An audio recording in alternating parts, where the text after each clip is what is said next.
नमस्कार बच्चों, मैं विनोद कुमार सिंह, संत जोसेफ स्कूल इटाढ़ी। अभी तक हम जो पढ़े सूक्ष्म जीव लाभदायक हैं, इसका प्रयोग कहाँ कहाँ होता है, किस किस में होता है, ठीक है।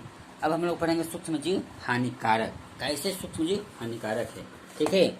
चलिए इसको हम लोग पढ़ लेते हैं। देखिए, एक तरफ जहाँ सूक्ष्म जीव हमारे मित्र हैं, ठीक है, हमारे लिए क्या है, लाभदायक है, तो दूसरी तरफ क्या है, हमारे लिए हानिकारक है। प्रत्यक्ष रूप से कह सकते हैं या अप्रत्यक्ष रूप से कह सकते हैं, ठीक है। अनेक सूक्ष्म जीव ऐसे होते हैं जो प्रत्यक्ष या अप्रत्यक्ष रूप से हमें हानि पहुंचाते हैं। ये जीव जंतुएं मनुष्य में, ठीक है, पौधों में अनेक रोग उत्पन्न कर देते हैं। अनेक रोग उत्पन्न करने का ये कारण बनते हैं।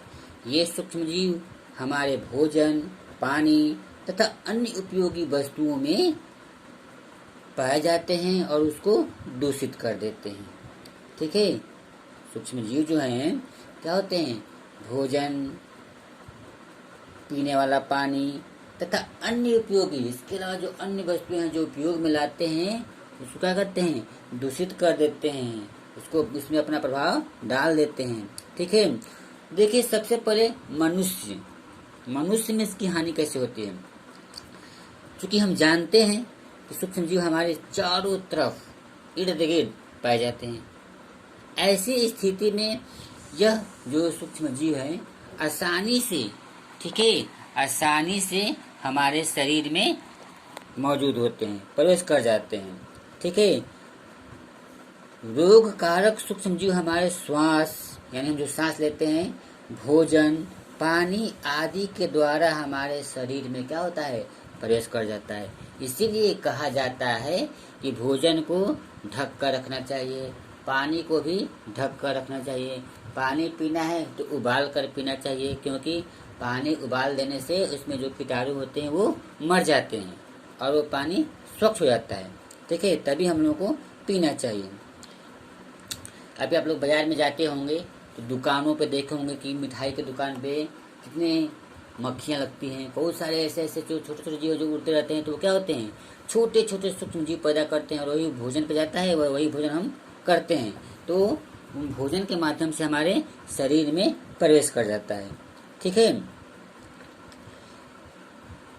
पहले से प्रभावित या संक्रमित व्यक्तियों या जंतुओं के संपर्क में आने से भी क्या होता है, सूक्ष्म जीव हमारे अंदर प्रवेश करते हैं। जैसे कोई खांसता है, छींकता है, तो जब खांसता है, छींकता है तो उस समय कुछ कीटाणु निकलते हैं बाहर, और उसके संपर्क में आने से क्या होता है, हम दूसरे व्यक्ति को भी वो पहुंच जाता है और उसे हानि पहुंचाता है, ठीक है।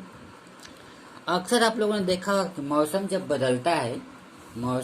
बदलता है तो सर्दी जुकाम होता है, ठीक है।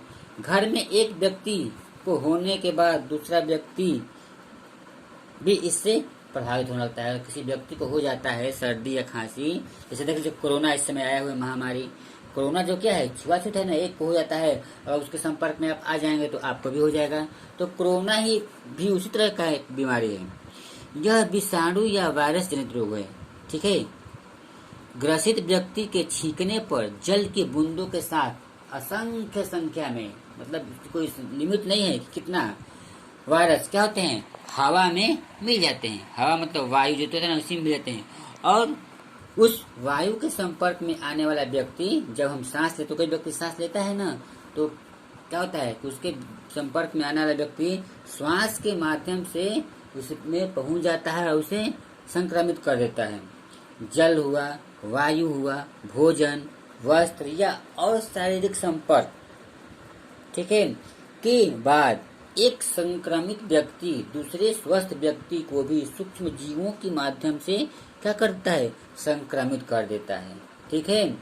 तो सूक्ष्म जीवों के फैलाव के कारण होने वाले रोग को, देखिए एक परिभाषा बन जाएगा कि सूक्ष्म जीवों के फैलाव के कारण होने वाले रोग को संचरणीय रोग कहते हैं। देखिए परिभाषा, संचरणीय रोग आ जाएगा कि संचरणीय रोग क्या है, तो इसका परिभाषा बन जाएगा कि सूक्ष्म जीवों के फैलाव के कारण सूक्ष्म जीव के फैलाव के कारण होने वाले रोग, ठीक है, क्या कहलाते हैं?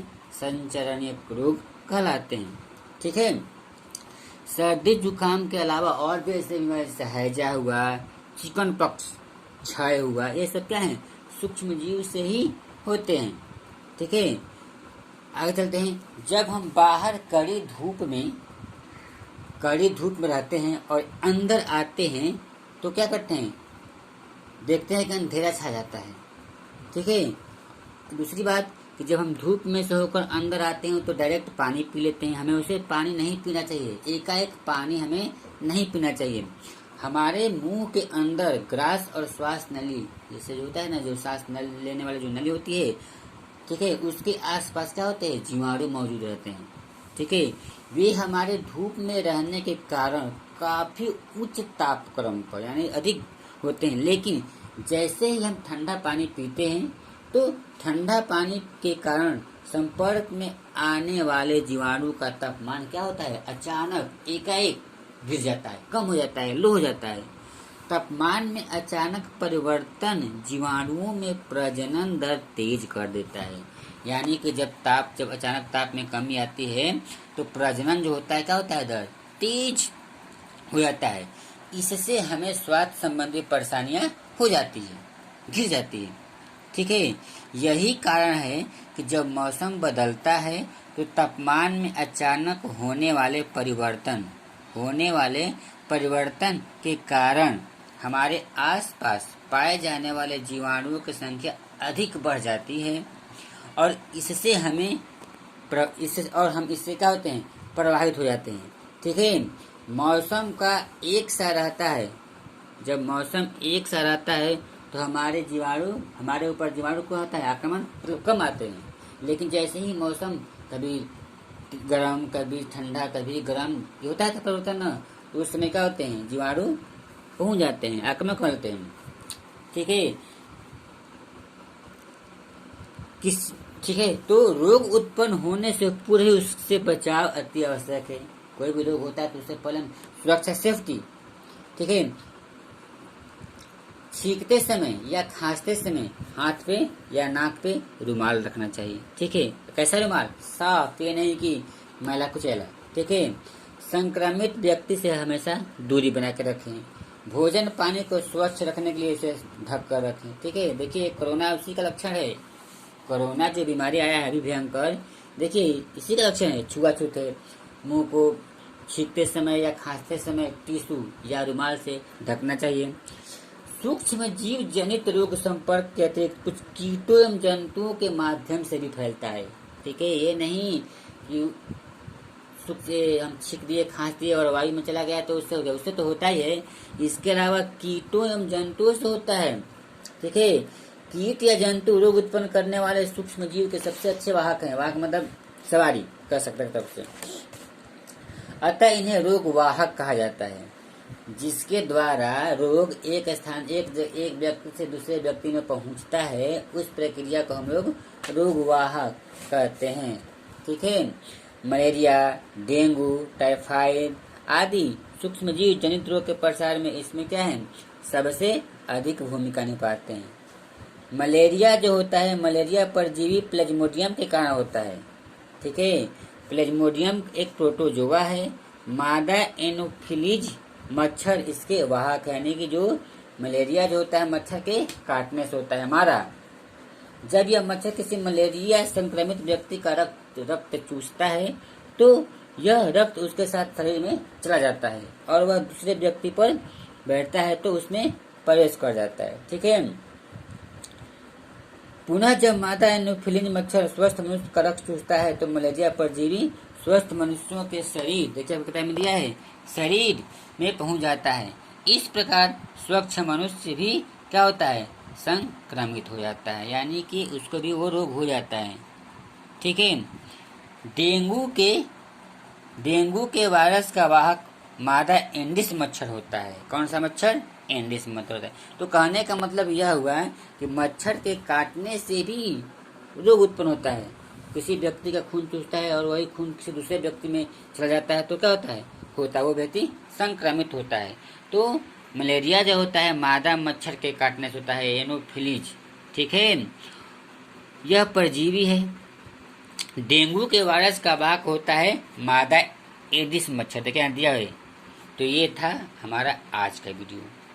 कल हम लोग पढ़ेंगे मानव में सूक्ष्म जीव जनित कुछ सामान्य रोग, कैसे मतलब क्षय रोग होता है, कैसे होता है, खसरा कैसे होता है, चिकन पॉक्स क्या होता है, ये सब। ठीक है, तो ये था हमारा आज का वीडियो। उम्मीद करते हैं कि आपको वीडियो पसंद आया होगा। तो बस आज के लिए इतना ही। धन्यवाद।